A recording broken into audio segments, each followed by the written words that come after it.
Sai Sai सेरमा पारमेना N रेहों आदिवासी को उन्ना नाचार मेना अकात कोआ दुख रेया कथा नोका नेलाकना ओडिशा पनत मयूरभंज हनत बरपदा बाजार मिटांग बाबा होड़ा और गोगो होड़ा दुख उन्ना अनाट रे ᱧᱩᱨ अकना जे नितो हबीते सरकार तायम सरकार को बदल चाबायना एनहो नुकिन आयो बाबा गो बाबा बाबा हाड़ाम तिकिना दुख बांग साहाग कना मेनखान नवीन पटनायक 24 वर्ष शासन किया बरपदा रिनगे अबरिन उन्ना माराम माराम मंत्री को ताहे कना सुदम मार्डी लेकान को भादम हांसदा को और बखान अड़ी माराम माराम नेता ओना जगह खन मंत्री कतेन पार्लामेंट हरी को सेटेरा कना मेनखान तेहन नुकिन गोगो बाबा तिकिना दुख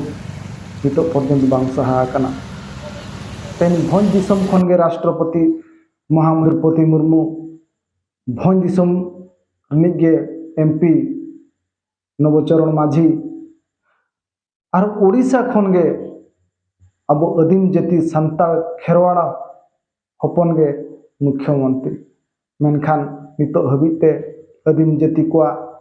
दुख बेड़ारे अकोय सरकार हो बांग को तिगुन कना तो मोहन सरकार हो 24 वर्ष परे उड़ीसा रे मुख्यमंत्री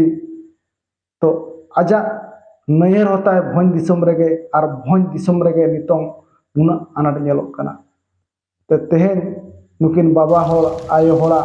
रास्ता आतम रे एकिना जीवी खांडा कना एटा होड़ा दुकान पिंडे रे एकिना जीवी खांडा कना तेहन ओना होर ते हिजुक सेनो हो एकिन लगिते मिटांग दिकु तेको मेना सातो सपनो एकिन लगिते जीवी खांडा कना जुदी अकोय दया जलाते कोई लेका को एमटो किन खान कथा और बांग खान दो जहां निर्माया होड़ दो मेट ते उनते बेंगेत बाको बेंगेदिया देवेंद्रपुर बाजार पालगुनी गुलई रे नुकिन आयो बाबा तिकिना दुख दो दरिया बहेलोक कना मेनखान जगदीश दादा ओना होरते हिजुक सेनो होरे उनकिन आयो और बाबा तिकिने निनाम कित किना उनकिन आयो और बाबा तिकिने कुली किना जे बिना दुख दरिया चेक लेकर नोका हकना एकिना मने रे कहानी मिटांग मिटांग ते जगदीश मुर्मू बांगो जगदीश दादा मिटांग मिटांग जतो कथा की लय सेटरा दे ताहेनो राजन मार्डी नो दारे बुटे रे तीना शर्मा हुईना बिंदु को बखन हुईना बार शर्मा तीना शर्मा बार शर्मा दारे बुटे रे आ तंबू को चेन हो नु और जहां को चेत को बाको साहाय्य हो बाको माबिन को मार लगा ता को इच्छा लगायत बिना कनोडे मेना या नो आदो नयान जोड़ी कना पेया बॉल पुड़ी नितो मा नय हुईना दुईटा गान समय हुईना दाका बिन जमो का बलिन जमो का अबिना ᱧᱩᱛᱩᱢ दो राजन मार्डी करन आ नोआ जगह तो चेन ᱧᱩᱛᱩᱢ ना नोआ जायगा तो नोआ सड़क जायगा नोआ अतु तो चेन पीडब्ल्यू जायगा अतु दो बारीबुदा खन जगदीश मुर्मू रिपोर्ट तीनाम जामे हां तीनंगे हो जा रे तो जहां जगह रे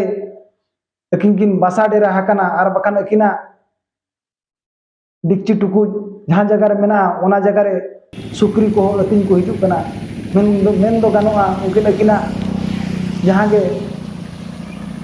डिक्ची टुकु मेना अकान ओना हो सुक्री को उल्टा होया मेनखान तेहन नोआ जगह रे सरकार हुना सरकार को परम चवायना नुकिन चितार में बांग चढ़ाव कना मा एनखान अड़ी बांग मन कतेन नोडे गिन केचे देया।